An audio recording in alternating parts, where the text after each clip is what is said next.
প্রতিশোধ নেওয়ার প্রয়োজন নেই, শুধু অপেক্ষা করো আর দেখো। প্রিয় বন্ধু, তোমাকে যে ঠকিয়েছে, তোমাকে যে কষ্ট দিয়েছে, তোমার সাথে যে বিশ্বাসঘাতকতা করেছে, তোমাকে যে তিল তিল করে ধ্বংস করে দিয়েছে, তোমাকে যে পথে বসিয়ে দিয়েছে, তোমার চোখের পানি যে ঝরিয়েছে, তোমার রাতের বেলার বালিশ ভেজানোর কারণ যে হয়েছে, তাকে তোমার বরদোয়া দিতে হবে না, তাকে তার ধ্বংস দেখতে হবে না।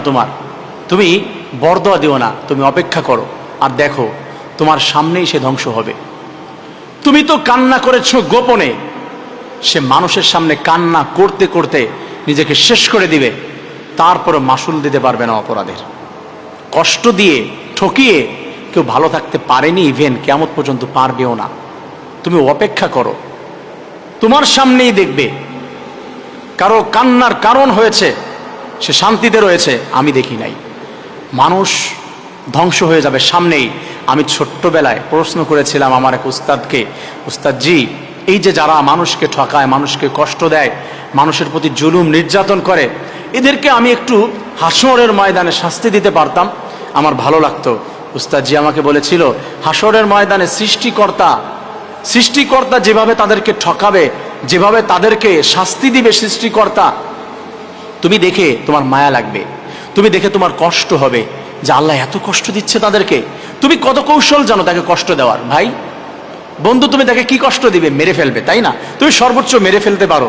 আল্লাহ বলেছে লা ইয়ামুতু ফিহা ওয়ালা ইয়াহইয়া, বাঁচবেও না মরবেও না, আমি বাঁচতেও দিব না মরতেও দিব না, এত কষ্ট দিব, নিঃশেষ করে দেব, ভিতরটা সারখার করে দেব, আমি বাঁচতে দিব না মরতেও দিব না আমি। আল্লাহু খায়রুল মাকিরিন। আল্লাহ বলছে তুমি আমার প্রতি ভরসা করো, তুমি আমার প্রতি ভরসা করো, আমার উপরে ছেড়ে দাও, প্রতিশোধ তোমার নিতে হবে না, আমার উপরে ছেড়ে দাও। ওয়ামাকারু ওয়ামাকারাল্লাহু ওয়াল্লাহু খায়রুল মাকিরিন। আল্লাহ তাআলা বলছে তারা ষড়যন্ত্র করছে, তারা ঠকিয়েছে, তারা জুলুম করেছে, আমি আল্লাহ রব্বুল আলামিন যখন কৌশল অবলম্বন করব, তারা তখন সরতে পারবে না, তারা ছুটে যেতে পারবে না। তুমি তো ছুটে আসতে পেরেছো, তোমাকে ছেড়ে দিয়েছে। আমি যখন ধরি না, যখন আমি আল্লাহ তাআলা ধরবো, আমি এমন করে ধরবো, আমার হাত থেকে কুদরতি হাত থেকে ছুটার মতো ক্ষমতা তার 14 গোষ্ঠীর থাকবে না। অতএব তুমি আপসেট হয়ে না, মন খারাপ করো না, শুধু ধৈর্য ধারণ করো।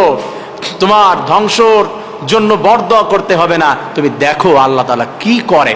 কষ্ট দিয়ে, ঠকিয়ে, প্রতারণা করে, চোখের পানি ফেলানোর কারণ হয়ে, কারোর স্বপ্নগুলো ভেঙে চুরমার করে দিয়ে, কাউকে আকাশ পর্যন্ত উঠিয়ে ভালোবাসা দিয়ে থাপ করে ছেড়ে দেওয়ার যন্ত্রণা যে, কষ্টটা যে কত বেশি, এটা তুমি নিজেই দেখবে, তুমি অনুধাবন করতে পারবে। অতএব প্লিজ আপসেট হয়েও না, মন খারাপ করো না, তুমি অপেক্ষা করো, তোমার সামনেই তুমি দেখতে পাবে। আল্লাহর কাছে বিচার দাও, আল্লাহই বিচার করবে, সেই করবে।